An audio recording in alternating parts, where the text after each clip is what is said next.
So, welcome to Two Beers and Ideas, the only show on the internet where we drink two beers and talk about ideas.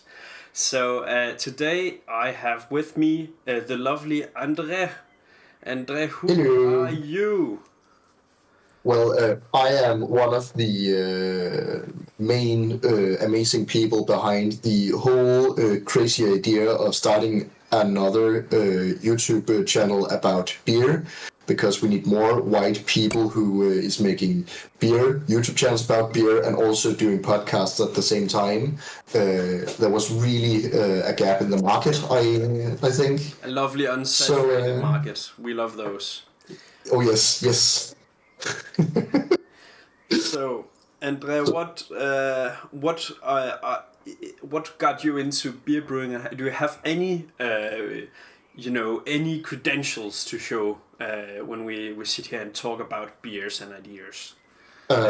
Just been fooling around for almost 3 years, trying my best and Sounds learning along the way, and that's pretty much that's the goal for both our podcast as well as our YouTube channel, where we'll have a bit of different series, but that's pretty much our journey in the world of being a home brewer. yeah, lovely. Yeah, I'm Mikkel.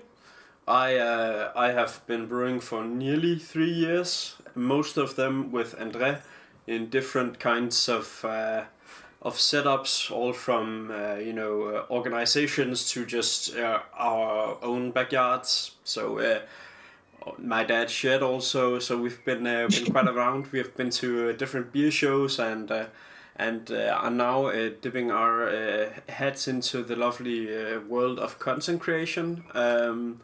And we are kicking it off today with our new concept, which is just us talking for 30 minutes about some beer or pop culture news while we taste some interesting beer.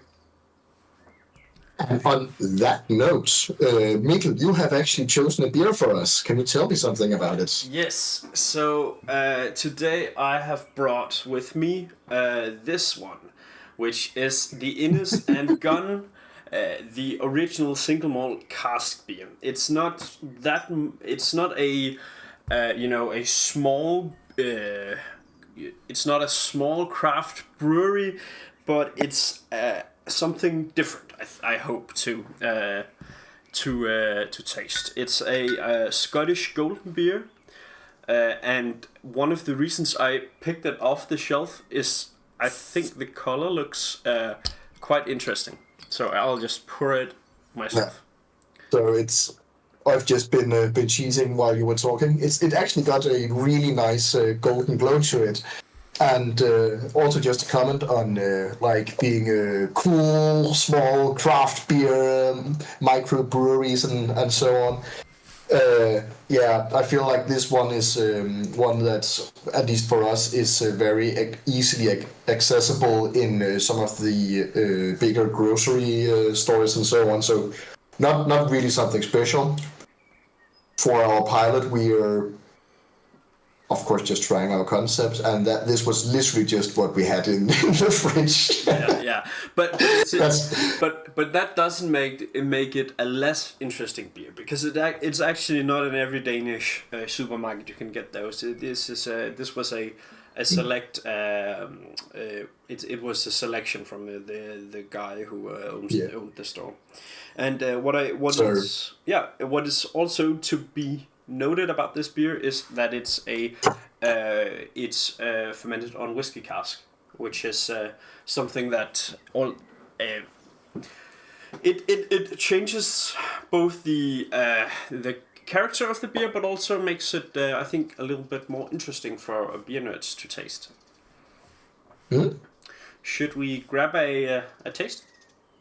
Of course, I just actually just began reading on the bottle. Hadn't been doing that at all. But yeah, Well, cheers. cheers.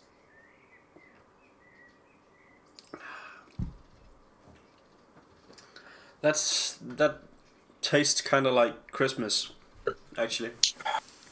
It got a lot of it tastes like it got a lot of spices in it. I kind of get some clove and cinnamon, but mostly a shit ton of sweetness from the very malt heavy profile this ale got. Yeah, they write on the back of the bottle that the oak should be something that you can taste from it, and I think they succeeded in this. They Yeah. Yeah, the vanilla and the oak is something, and cinnamon is something that I really get from this. It's Yeah. yeah, I think as a cheap supermarket craft beer, as it was actually in the craft beer section, then I think it it packs more of an interesting punch than you know, not to call someone out, but you know, more than the standard anarchist we get in our supermarkets in Denmark. Yeah. Yeah, I think it's pretty neat. Not something where it's like, oh my god, this is mind blowing, amazing beer experience, but it's quite pleasant. It's a bit more interesting, yeah, than of course, like I would our own, I would almost call it national brewery, Carlsberg.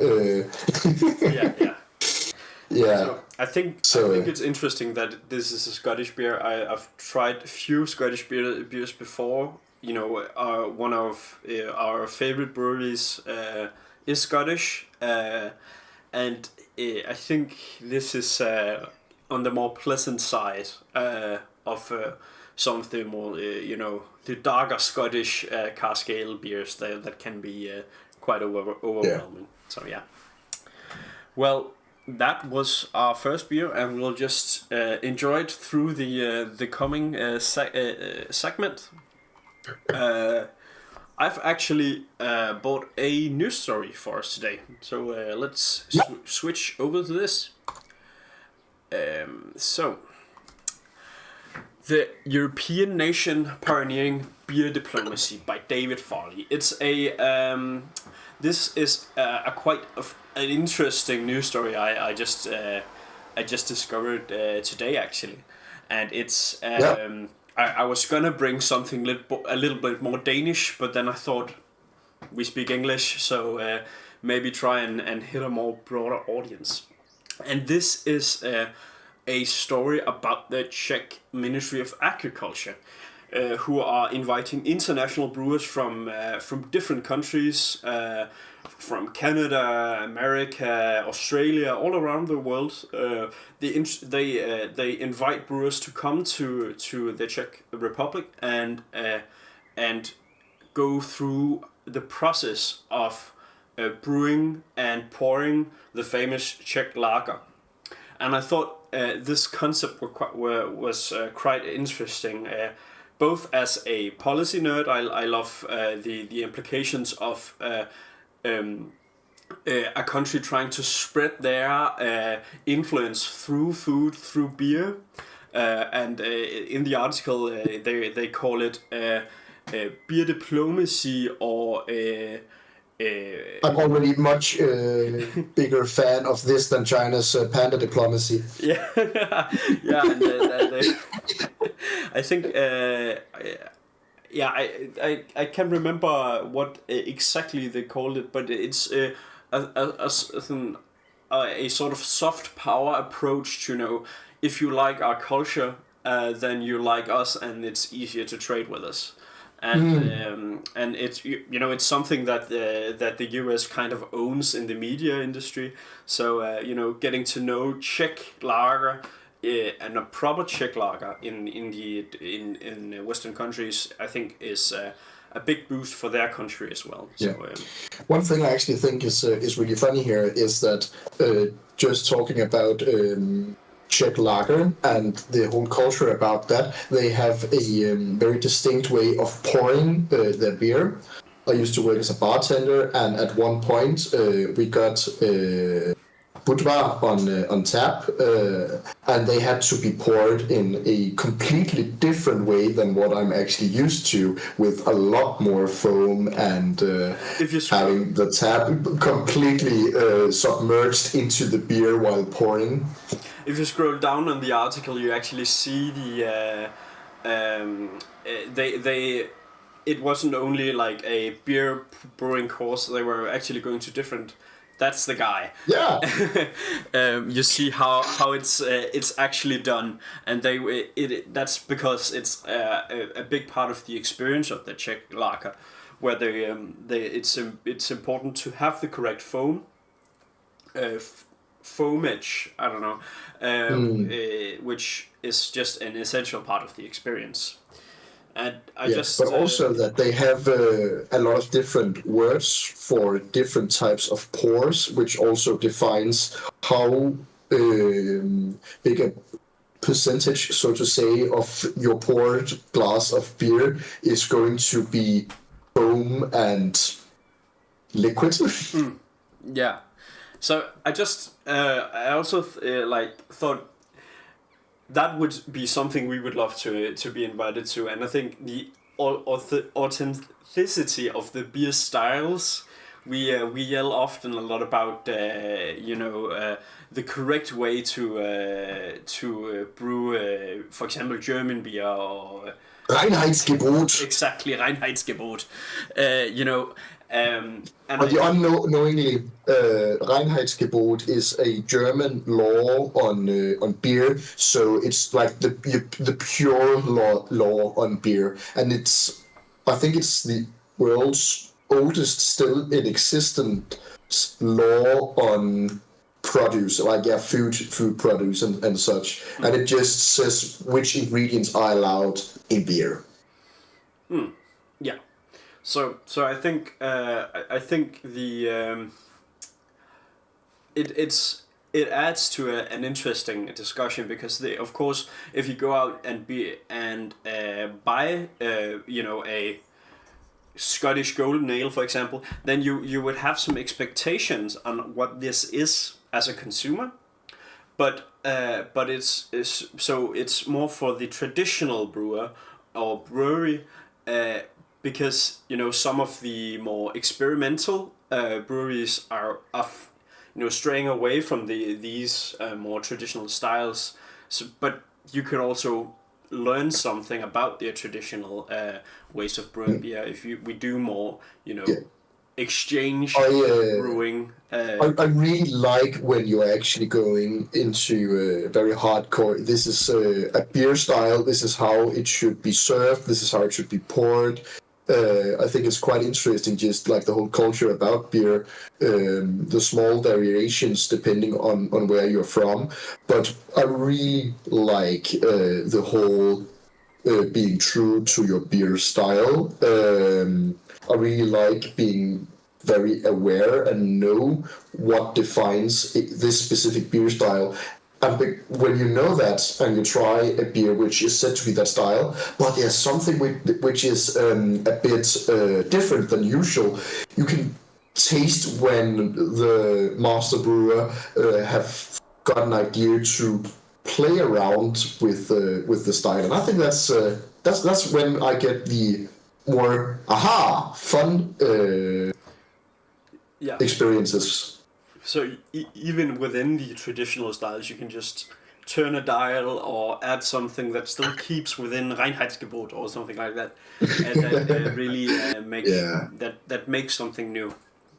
Yeah, just to top off this topic, I thought, is this something that we could do in Denmark?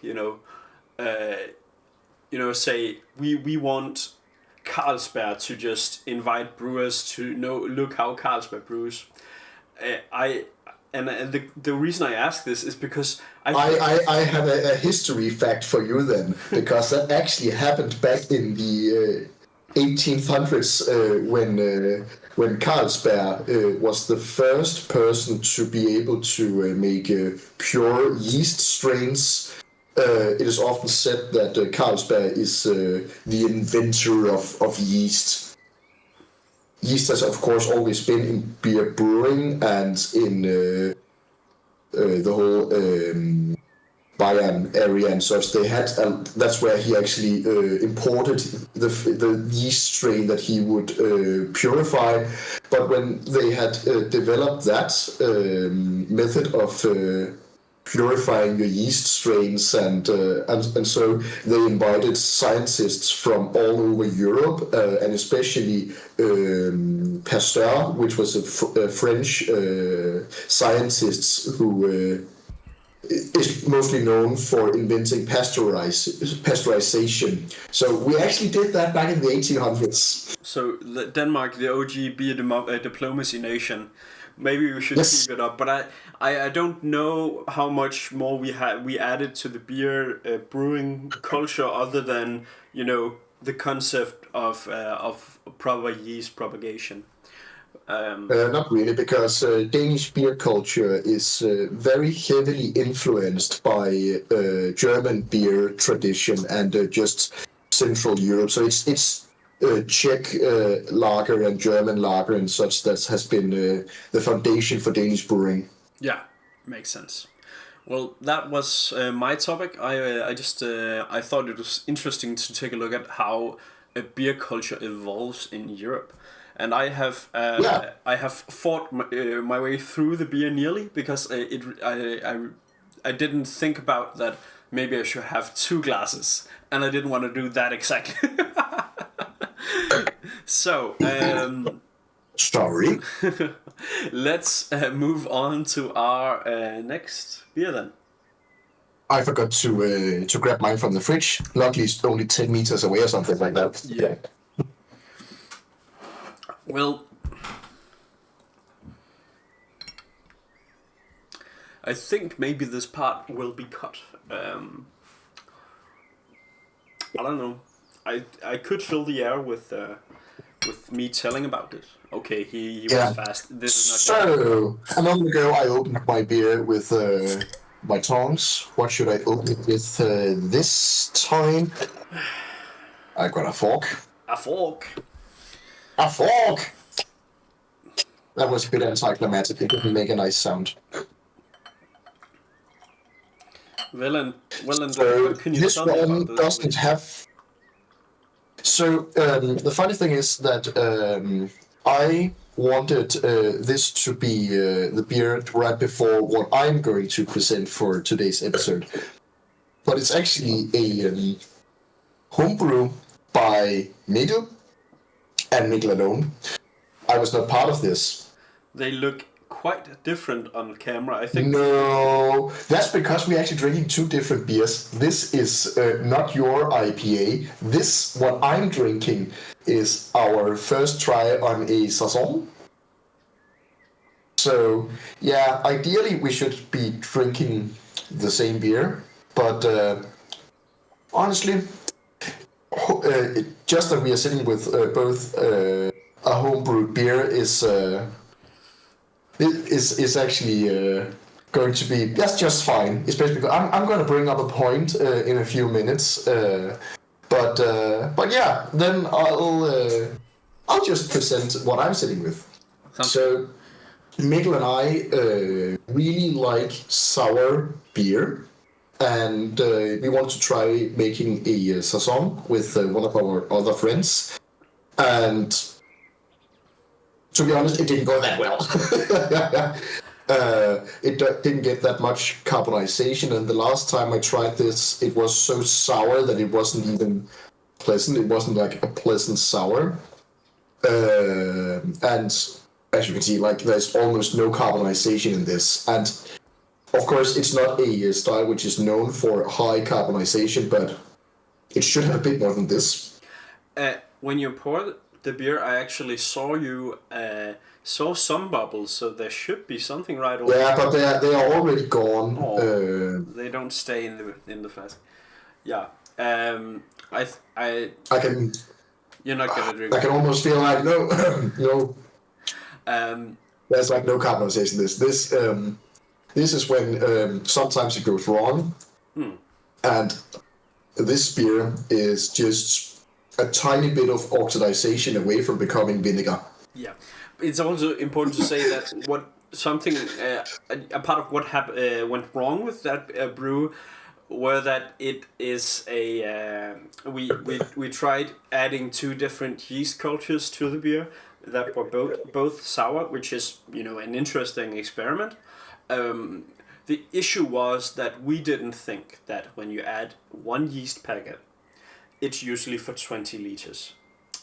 If you then add another yeast packet that is for 20 liters, and you then add them into 20 liters of water, then you're gonna have a very special beer. And in this case, it is a vinegar beer. So yeah, love that for us. And we learn from our experience, and that is the number one thing about becoming a home brewer is fool around, try something, and if something is not going as you had planned, try to think about what you have been doing, and then tweak your method the next time you do it. Yeah. And I think that's one of the most fun parts about being a home brewer. So what are you drinking, Mikkel, now that you're actually a bit more pleasant of an experience? Yeah, you can just see the color differences. So it just looked wrong when I opened it. Yeah. A hazy IPA, West Coast. It's a bit bitter. I don't know.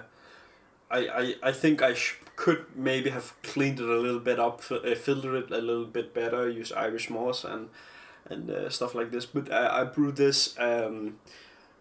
It was one of those spontaneous. It could be fun to brew this, and it matched me being done with uni. So this is my graduation beer, and I think this is probably the second to last beer I have of those, because they all were drunk at my graduation party. So I did my best to help.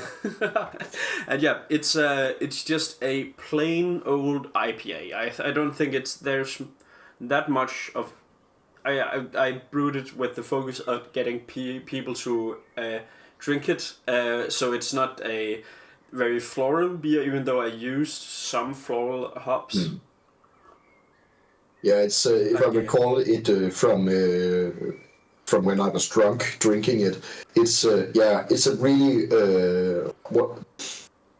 it's a mild West Coast, so it's not too heavy on the bitterness. Quite pleasant, but if you really enjoy just a bitter West Coast with a tiny bit of force, quite easily drinkable. So to the people who know that more in the style of Sierra Nevada, very easily consumptions West Coast IPAs. Yeah, I think you nailed it. I was going for a party please, and I think I succeeded. But yeah, and I think the hops I used was like Cascade or Mosaic, which is not usually that style, but it was what I had. So, but so I'll enjoy drinking this, and maybe you should grab another beer or just do it dry for the next news. I'm just gonna sit here and sip through my sour beer. Love me some vinegar. Then then you should probably start sharing your thing. Yeah, I will. So I have made a PowerPoint. Great. Which I have named "What on Earth Have I Got Myself Into?" And I thought, because this is our pilot trying off this concept, making a podcast blog kind of thing, I want to talk about home brewing and how to get into home brewing, because right now, almost 3 years after I tried my first brew, I learned a lot. I still do a lot of fuck-ups, and I'm addicted to gadgets and equipment. And before you start looking from the side into the hobby, it's like, where do I start? What do I actually need to get started? So what are your initial thoughts about this, Mikkel, when I'm saying how to get started? I think this could be either an hour or it could be like 10 minutes fly through. So I'm interested in what we have here. And I just wanted to say the Danish word for gadget is grej, and I usually say we always need more grej. So I'm happy to hear you talk about what we have currently. Yeah, so what I have made is just a slide of various like type. Like it's just Mikkel and me fooling around with home brewing. So just a very quick rundown of what I have brought is pretty much space for storage, fermenting. We have our milling process. As you can see, this is made out of MDF. It's not that visible here, I think, but this one is leaking water. Hate that shit. Cleaning, very important. Cleaning, measuring your gravity, and pretty much just fooling around brewing and equipment. For an example, here we have a party keg where we had some problems with carbonization and it just exploded. Therefore, our glasses being in a container. And the last thing down here, as you can see, is just because I went to a what is it called? Thrift store and found a thing to put cork into bottles, and I bought it because maybe someday we will make a beer in a wine bottle or something like that with a cork. I'm saving up for or just collecting wine bottles because you said this is the next project, and I think that's exactly the point of where to start with brewing. You know, it's just start somewhere, buy and I think in Denmark you can get a brewer's start kit for like 400 kroner or something, where you get the gravity. But Mikkel, what would you say is the equipment you need to make your first brew? You are the scenario is you think it could be fun to try to make your own beer, but you don't want to spend a shit ton of money on something that might not be something for you. What do you think would be like the essentials or the bare minimum to start the hobby? Well, if we're going for bare minimal, I will immediately trash the idea of measuring your alcohol percentages, because that's a few hundred krones you don't need, you know.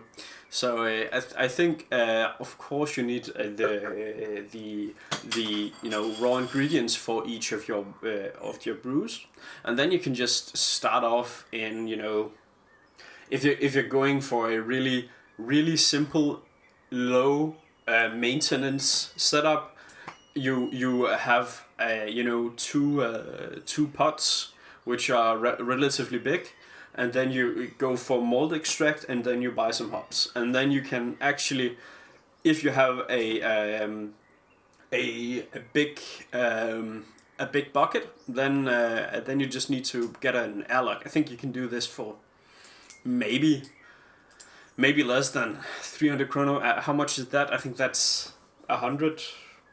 I don't know. Maybe. No, way less. 60? Way less than $100. You can do it. Yeah, I think it's around $50 or $60. Yeah. And that will of course limit you quite a bit. You of course need some bottles and a way to put some caps on, but or you can just use those patents. Yeah, I don't think that's the English word for it, but the viewers can Google it.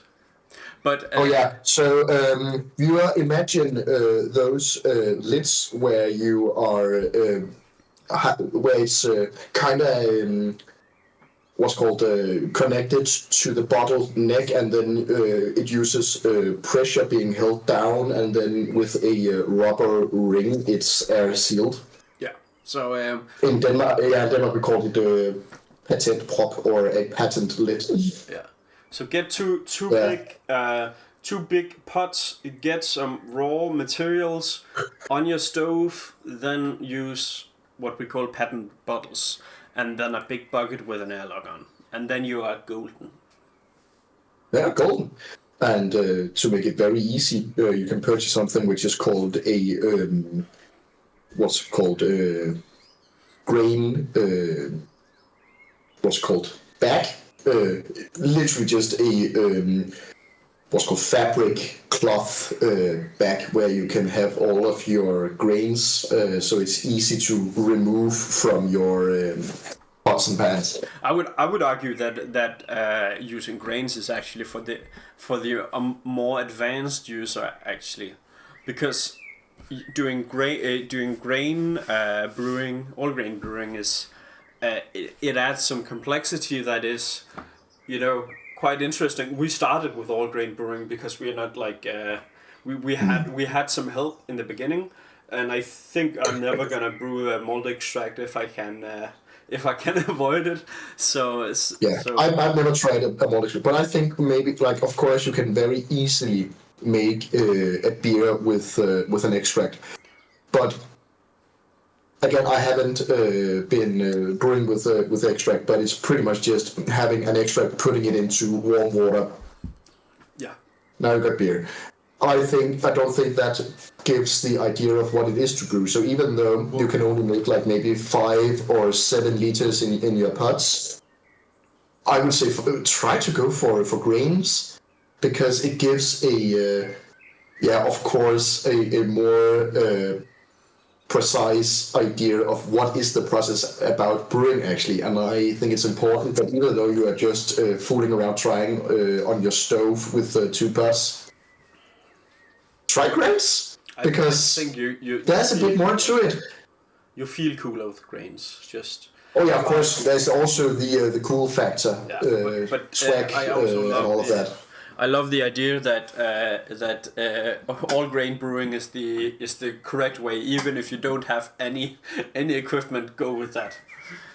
We should. Especially because you don't need any special equipment to use grains immediately. It's just the batch or brew capacity that's going to be what defines whatever about your brew. Yeah. It's just your pot's capacity.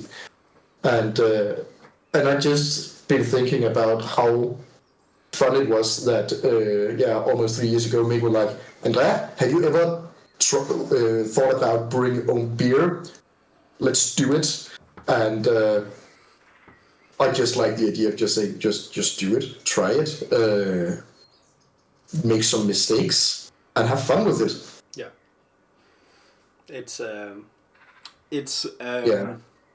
There are some budgetary limits for starting, but as soon as you get the equipment or just the beginner level equipment, you can begin producing quite nice beer when you compare it to what you can buy in the supermarket, and the boy math in that will definitely go far. Yeah, so we can make beer which is more interesting, cheaper than the cheapest beer in our grocery store. That was actually our first quest in the beer brewing journey for us. We wanted to beat out the cheapest competitor in Denmark, and we succeeded. Yeah, that's actually something that surprised me a lot, is how easy it is to achieve a nice tasting product. Yeah. But where is the first place that you should start in your whole beer journey?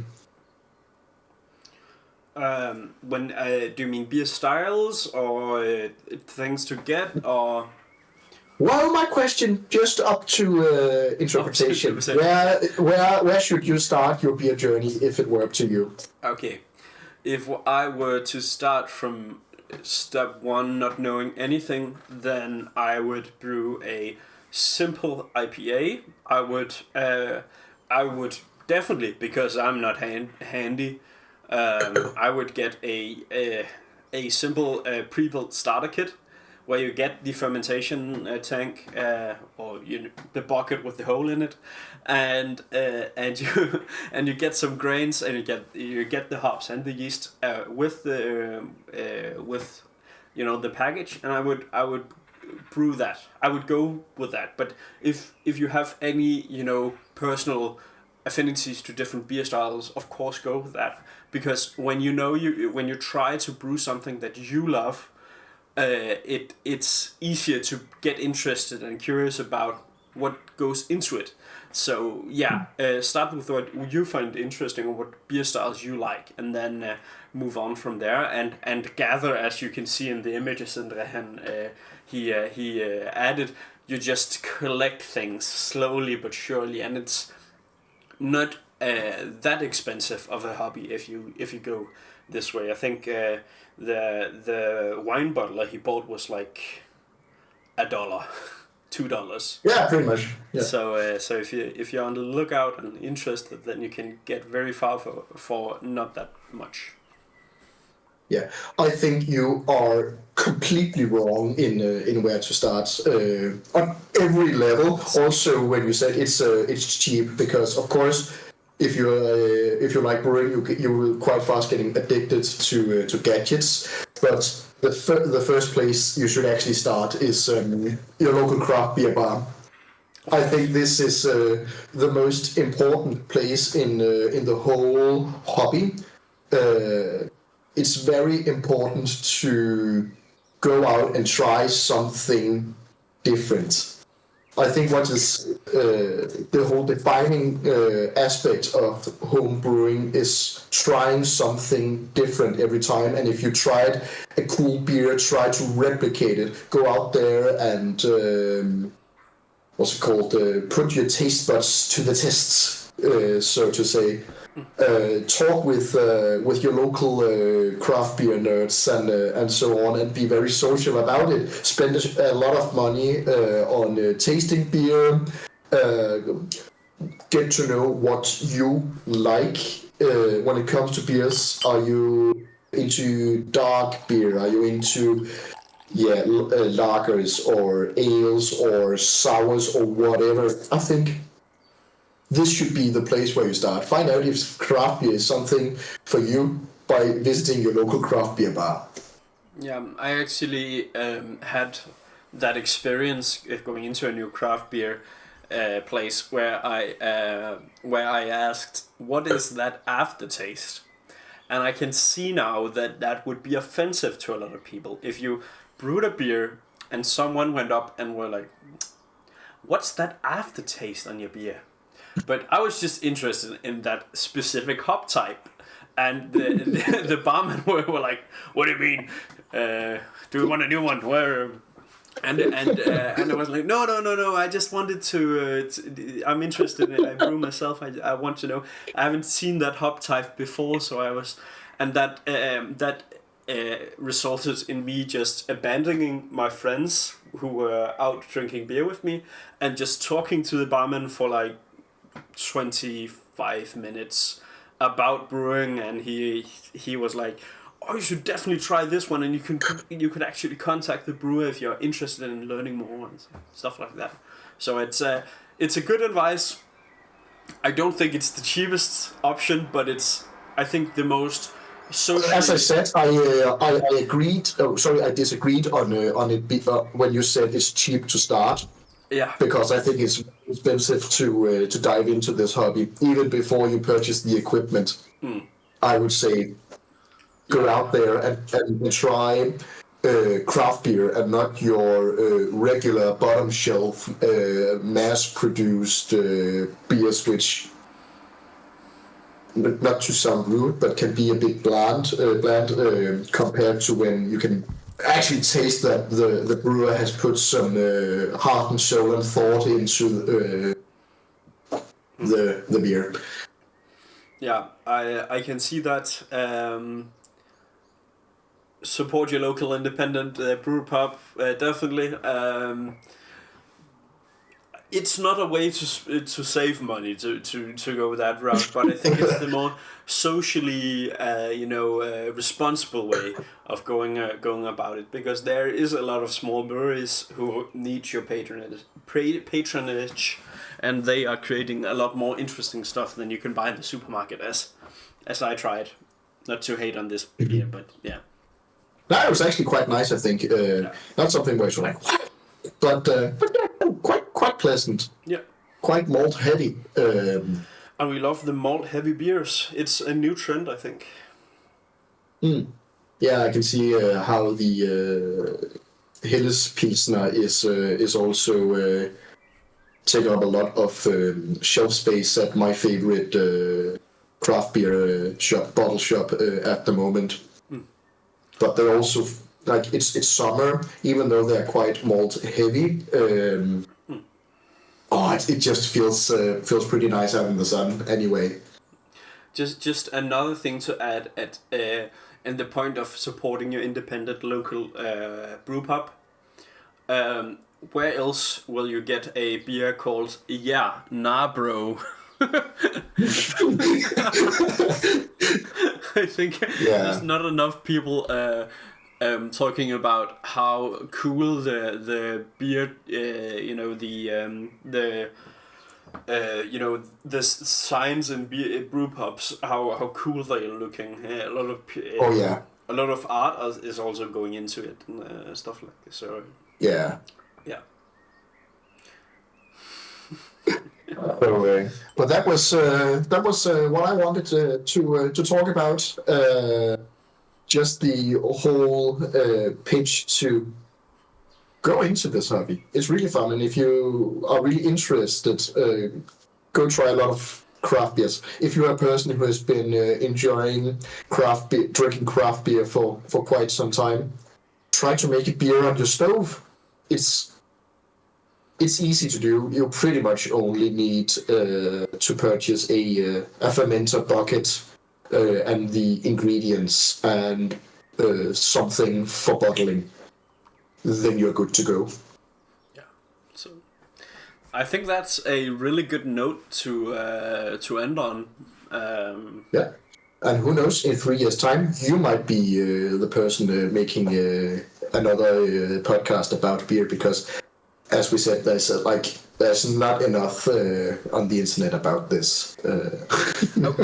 Okay. It's important to say that I actually think the channels of when brewing beer and craft beer channels are not that small on YouTube. So you saying that we need to create more to go wider on the niche of craft brewing is a good message, because the channels are not that big in comparison to other hobbies.